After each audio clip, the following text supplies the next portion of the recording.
बिस्मिल्लाहिर्रहमानिर्रहीम। मोहम्मद सरफराज एक बार फिर दोस्तों की खिदमत हाज़र मेरे नाल ने जनाब अनवारुल इस्लाम साहब। अनवारुल इस्लाम साहब मेरा ख्याल है हुण मेरा चैनल देखने वालियां लई तारफ दे महताज नहीं रहे होणगे।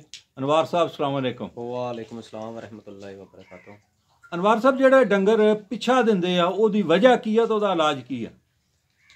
पिछा जानवर पिछा मारन दी दो किस्म पिछा हुंदा दो किस्म दा। हाँ जी। एक हुंदा वा जानवर सून तो पहलों मारदा। हाँ जी। एक सून तो बाद मारदा। हाँ जी। सून तो ਜਿਹੜਾ ਪਹਿਲੋਂ ਮਾਰਦਾ ਵਾ ਉਹਦੇ ਵਿੱਚ ਇਹ ਆ ਜਾਂਦਾ ਵੀ ਹਾਰਮੋਨ ਦਾ ਮਸਲਾ ਬਣ ਜਾਂਦਾ। ਕੋਈ ਜਾਨਵਰ ਨੂੰ ਜ਼ਿਆਦਾ ਗਰਮ ਚੀਜ਼ ਦੇ ਦਿੱਤੀ ਜੀ ਵੀ ਤੁਸੀਂ ਪ੍ਰੈਗਨੈਂਸੀ ਨੂੰ ਨਹੀਂ ਦੇਖਣਾ, ਬਗੈਰ ਜਾਨਵਰ ਦੀ ਉਹੀ ਮਕਦਾਰ ਨਾਲ ਤੁਸੀਂ ਖੁਰਾਕ ਹਰ ਚੀਜ਼ ਕਰਨੀ ਜੀ। ਵੀ ਅਗਲੇ ਜਾਨਵਰ ਨੂੰ ਨਹੀਂ ਦੇਖਣਾ ਤੁਸੀਂ, ਇਹ ਉਹਦਾ ਫਿਲਹਾਲ ਤੁਸੀਂ ਓਵਰ ਹੀ ਚੱਲਦੇ ਰਹਿਣਾ ਕੰਮ ਜੀ। ਖੁਰਾਕ ਵੀ ਹੋ ਗਈ, ਇਸ ਤੋਂ ਇਲਾਵਾ ਕੋਈ ਅਗਰ ਦੇਖਣਾ ਵਾ ਕੋਈ ਗਰਮ ਚੀਜ਼ ਦੇ ਦਿੱਤੀ ਉਹ ਹਾਰਮੋਨ ਦਾ ਮਸਲਾ ਬਣ ਜਾਂਦਾ ਜੀ। ਇਸ ਤੋਂ ਇਲਾਵਾ ਇਹਦੇ ਵਿੱਚ मिनरल वगैरह की कमी जी, कैल्शियम वगैरह की कमी जी, ये भी बड़ा असरअंदाज होंदी जी।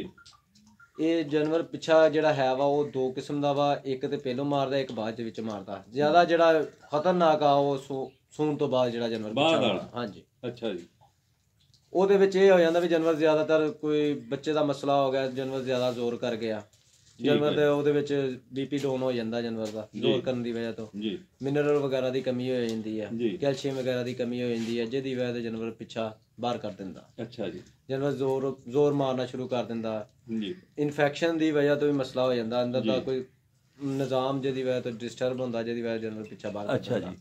ਤੇ ਇਹਦਾ ਜਿਹੜਾ ਟ੍ਰੀਟਮੈਂਟ ਹੈ ਵਾ ਉਹ ਤੇ ਮੇਨ ਇਹ ਚੀਜ਼ ਆ ਵੀ ਅਕਸਰ ਆਮ ਬੰਦੇ ਦੇ ਇਹਨਾਂ ਦਾ ਵੱਸ ਦਾ ਰੋਗ ਨਹੀਂ ਹੈ ਜੀ। ਉਹ ਤੇ ਮੇਨ ਡਾਕਟਰ ਹਜ਼ਰਾਤ ਹੋ ਗਏ ਜਾਂ ਕੋਈ ਤਜਰਬੇ ਵਾਲਾ ਬੰਦਾ ਹੋਵੇ ਤੇ ਉਹ ਬਿਹਤਰ ਰਹਿ ਜਾਂਦਾ। ਅੱਛਾ ਜੀ। ਉਹਨੂੰ ਸਭ ਤੋਂ ਮੇਨ ਇਹ ਚੀਜ਼ ਆ ਵੀ ਪਿੱਛੇ ਨੂੰ ਬਚਾਓ ਜੀ, ਕੱਟ ਨਾ ਲੱਗੇ, ਜ਼ਖਮ ਨਾ ਹੋਵੇ। ਇਹ ਤੁਸੀਂ ਉਨੀ ਦੇਰ ਬਚਾ ਕੇ ਰੱਖੋ, ਬਕਾਇਆ ਇਹ ਆ ਵੀ ਜਦੋਂ ਡਾਕਟਰ ਹਜ਼ਰਾਤ ਆਉਂਦੇ ਨੇ ਤੇ ਬੰਦਾ ਆ ਕੇ ਟ੍ਰੀਟਮੈਂਟ ਕਰ ਛੱਡਦਾ। ਅੱਛਾ ਜੀ।